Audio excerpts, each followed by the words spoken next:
Roman govori o tome što nam se to dogodilo u posljednjih 50 godina,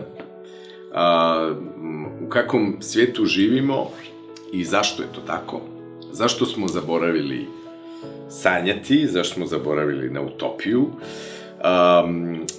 To je roman koji želi pokazati moć ideja, ali također moć strasti.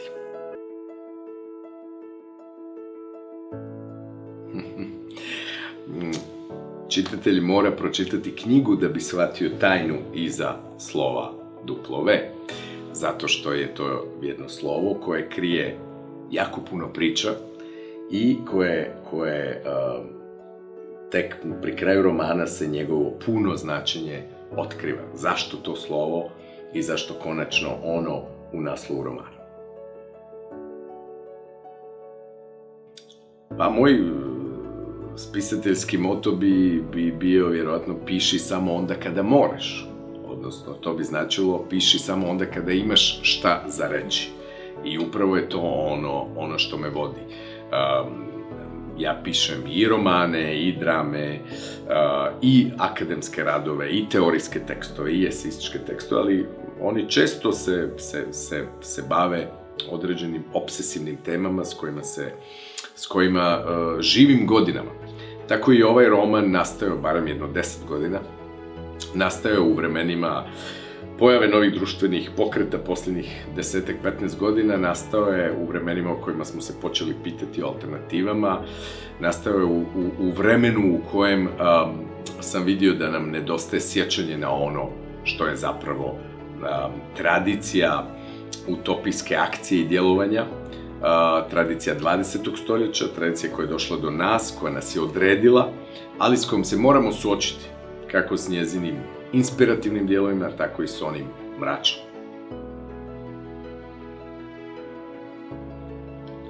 To je jedno od najtežih pitanja današnjice. Svi žele bolji svijet. Okrenite se oko sebe, i političari obećaju bolji svijet, i ekološki aktivisti žele bolji svijet, i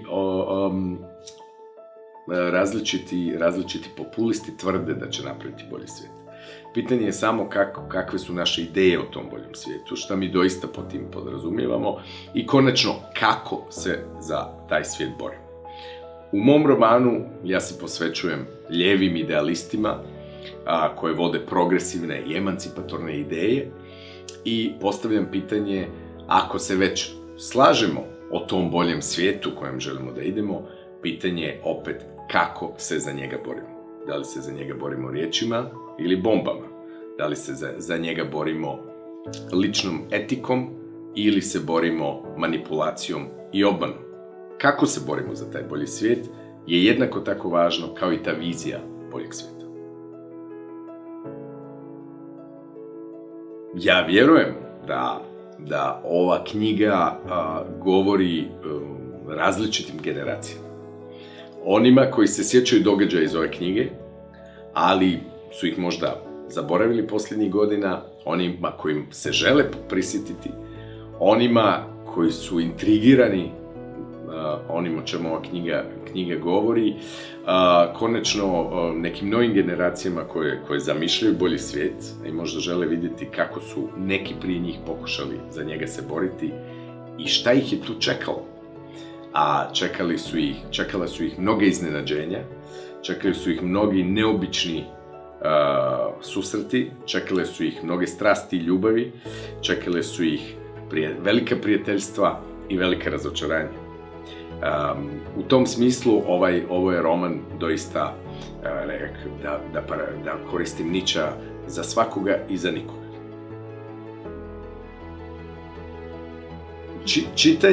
Čitanje je jedna neobična aktivnost kojoj se nismo dovoljno posvetili. Nekada smo čitali jer smo doista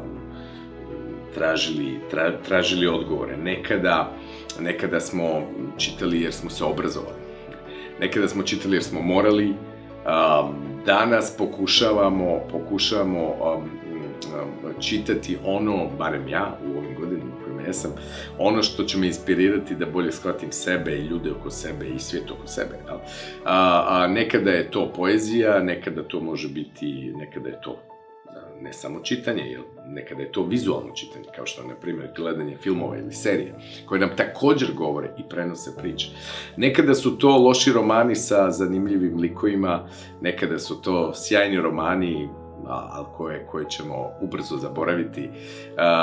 Nekada je jedna rečenica potrebna, nekada je konačno doista to pitanje te magije koja se dogodi kada vam prava knjiga padne u ruke u pravo vrijeme i kada doista imate osjećaj da ta knjiga govori baš vama, bez obzira koju je napisao i kada ju je napisao.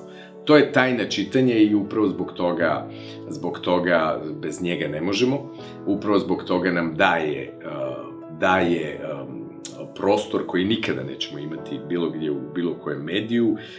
Konačno, ja se nadam da ću imati tog čitatelja koji će pomisliti, ovaj čovjek piše samo za mene.